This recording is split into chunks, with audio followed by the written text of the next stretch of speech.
There's two different types of marketing, micro and macro.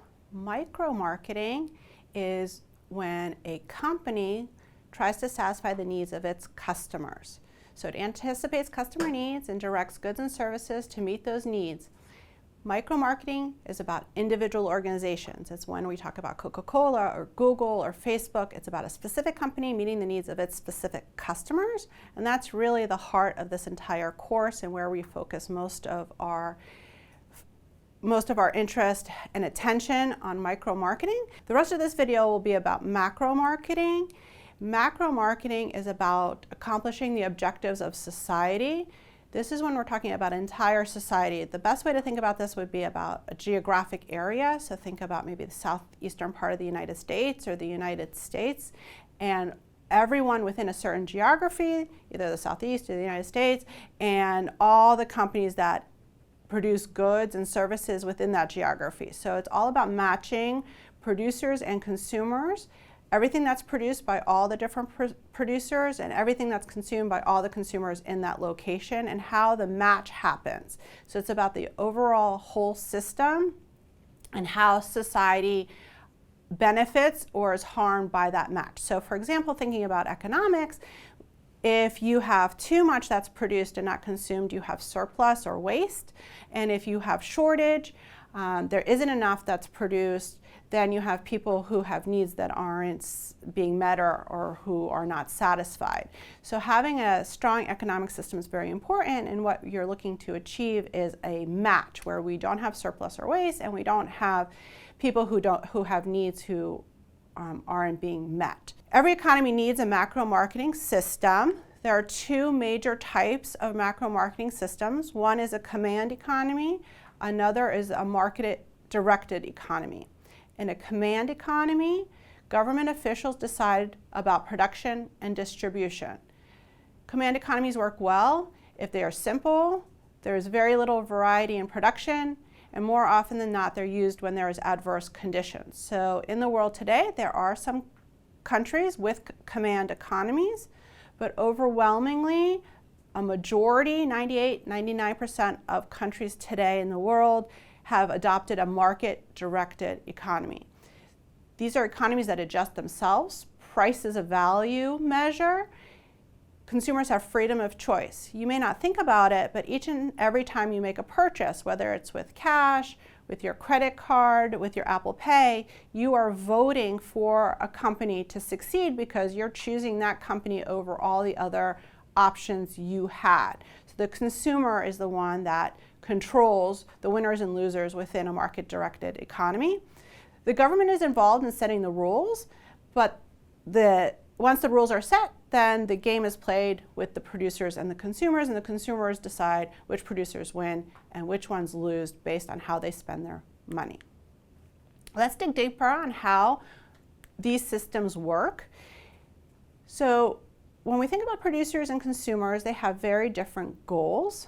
Producers want to produce a lot of one thing. So think about economies of scale, and once the Industrial Revolution happened, we know that there was a lot of import placed on assembly lines and creating very similar products. So the more similar the product could be, the more we could produce, and the cheaper per unit those production costs would be.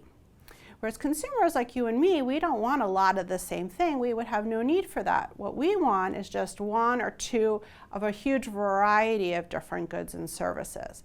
So there are different goals between producers. Producers want to make a lot of one thing, whereas consumers want to buy lots of different things in very small quantities. So what reduces the gap between producers and consumers in terms of their goals? Marketing. And in particular through 8 marketing functions. We need buyers and sellers for marketing to work because marketing is an exchange between the two. We also need transportation. In particular, thinking about goods, we need to move them from where they're made to where they're sold.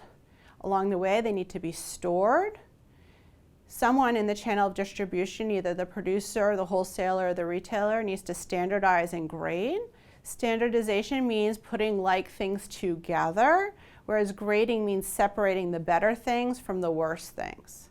Financing, There are places in the world where still cash is used extensively, but in other places we know that there's credit and there's invoicing and there's some float ability. So who finances the operation and how does that impact the whole process? Similarly with risk, sometimes the risk is financial in nature, so there's always the risk of default or not payment when we're talking about non-cash transactions, but risk can happen in many different ways in terms of quality or safety, timing, and others. We also need market information. Everyone needs to know what's happening in the process, and those are the 8 marketing functions. Those marketing functions are used by companies that call themselves marketing-oriented. Marketing-oriented companies look at the world with a specific philosophy. They look to the customer and the customer's needs as driving everything they do, and they've adopted the marketing concept. The marketing concept is a company's desire to drive customer satisfaction, generating profit as their objective as an entire company.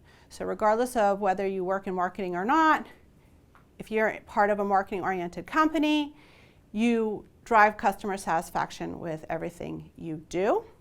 And this is different than companies who have a more production orientation, where they look inward to the products and then design products that they think the market will want and put those products into market. We're seeing that overwhelmingly today, given the great number of competitors and markets, that many companies are becoming much more marketing oriented over time. And that's to drive customer value. So whenever you hear customer value, think of a scale. The first reaction most people have when they see customer value or hear customer value is to think about cost, and in particular, lowering costs. And I think this is from the McDonald's value menu where everything's either $1 or $2. And that's fine. You can definitely drive customer value by reducing the price. And it's very effective and consumers will react. But there's also this other part of the scale that's oftentimes neglected, which is the benefit side. By increasing benefits, you can also deliver more customer value. And in fact, by delivering value through benefits, it may allow you to keep the price the same, and in some cases even increase the price because those benefits create value where people are willing to pay more and still derive value from the purchase. The other things to keep in mind is that the customer decides what's value to him or her. And they're looking at the scale and finding the balance between the benefits that they're being offered and the price that they're being asked to spend. They might not dwell on value. It may be a little bit more automatic or subconscious, but they're still doing some type of processing where they're looking at the price and evaluating costs and benefits accordingly. And it's not static in any way, in that competitors are also offering different price points and different benefits, and customers are evaluating what your offering is vis-a-vis what the competitor is offering. But if you deliver value, then you can drive loyalty and build customer relationships over time. A great example of this is Target, and their slogan says, "Expect more, pay less." And you really see the scale here because expect more refers to benefits, pay less refers to cost, and really driving value through both sides of the scale. So putting it all together, marketing-oriented companies use the entire company to satisfy their customers. They deliver superior customer value. That value attracts customers. Those customers try the product, are satisfied, come back over time. When they come back over time, we increase sales to them, and we build those profitable customer relationships in the long run.